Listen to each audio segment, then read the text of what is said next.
फर्रुखाबाद 23 जनवरी 2025। भारत सरकार एवं उत्तर प्रदेश सरकार की पहल पर उत्तर प्रदेश में अध्ययनरत युवाओं के तकनीकी सशक्तिकरण हेतु प्रधानमंत्री विश्वकर्मा योजना का शुभारंभ एवं टैबलेट वितरण कार्यक्रम राजकीय औद्योगिक प्रशिक्षण संस्थान फर्रुखाबाद में आयोजित किया गया। कार्यक्रम का शुभारंभ विधायक अमृतपुर सुशील शाक्य, विधायक कायमगंज डॉक्टर सुरभि, जिलाधिकारी आशुतोष कुमार द्विवेदी द्वारा फीता काटकर एवं दीप प्रज्वलित कर किया गया। कार्यक्रम में राजकीय औद्योगिक प्रशिक्षण संस्थान फर्रुखाबाद के 422, अमृतपुर के 241, कायमगंज के 183 कुल 846 छात्र छात्राओं को टैबलेट वितरित किए गए।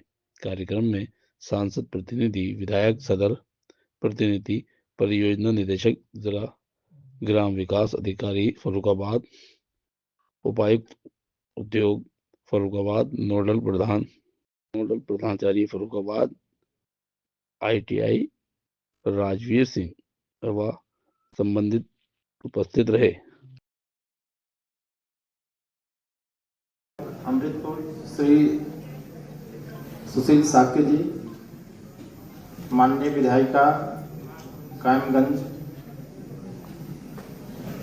श्रीमती डॉक्टर सुरभि जी,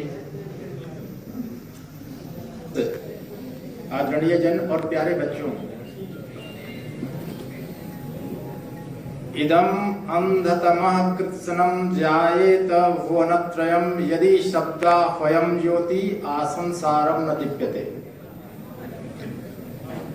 8वीं शताब्दी में एक बहुत विद्वान कवि हुए थे।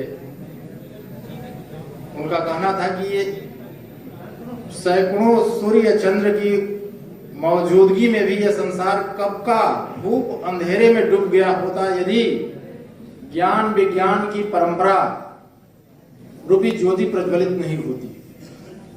कहने का आशय कि सब कुछ है, लेकिन उन प्राकृतिक संसाधनों का या उपलब्ध विशिष्ट संसाधनों का जब तक से हम सदुपयोग नहीं जानेंगे, कुशलता से उसका क्या उपयोग हो सकता है ये नहीं जान पाएंगे, कैसे उसका आर्थिक और सामाजिक हित में हमारे लिए उपयोग हो सकता है नहीं जानेंगे, तो सब कुछ होते हुए भी हम समृद्ध सक्षम नहीं हो सकते हैं। माननीय प्रधानमंत्री जी की इस योजना विश्वकर्मा योजना के माध्यम से परंपरागत शिल्प कलात्मक प्रतिभा के आधार पर कैसे सामाजिक आर्थिक आधार हमारा मजबूत हो, व्यक्तिगत और सामाजिक और राष्ट्रीय स्तर पर, उसी की पृष्ठभूमि में ये कार्यक्रम आयोजन हमारा है और ये स्कीम भी है। देखिए, हम लोग इतिहास में जब पढ़ते हैं तो कहते हैं कि सम्राट चंद्रगुप्त थे, अशोक थे, सिकंदर के बारे में इतना कहा जाता है कि सिकंदर सबसे बड़ा योद्धा था, विजेता था, लेकिन जो सिकंदर भारत में परास्त हो गया, भारत में आ नहीं पाया, जिन सैनिकों के बल पर पूरे विश्व को जीतने में सक्षम था, उसके सैनिक व्यास नदी को पार नहीं कर पाए, क्योंकि भारत के सैनिक इतने मजबूत थे। भारत की आर्थिक सामरिक सैनिक स्थिति इतनी मजबूत थी कि डर कर वो यहाँ नहीं आ पाए। उसके बाद जब चंद्रगुप्त मौर्य के समय में मेगास्थनीज भारत भ्रमण किया था, उसने अपने इंडिका में लिखा है भारत की सामाजिक आर्थिक व्यवस्था के बारे में। उसमें ये जो अपना परंपरागत शिल्प और कला और सामाजिक रूप से जो आप लोग स्किल्ड होंगे, इसके बारे में लिखा है। ये भारत की आर्थिक स्थिति, आर्थिक मजबूती में बहुत भारी रोल इसका था। OECD एक ऑर्गेनाइजेशन है, उसने ग्रुप ऑफ इकोनॉमिक्स का एक टीम बनाया, कहा कि वर्ल्ड वाइड इकोनॉमिक ग्रोथ कैसे हुआ, ये हमें इतिहास लिखिए। तो विश्व के विशिष्ट इकोनॉमिस्टों की एक टीम थी, उसने history of world economy millennium perspective लिखा।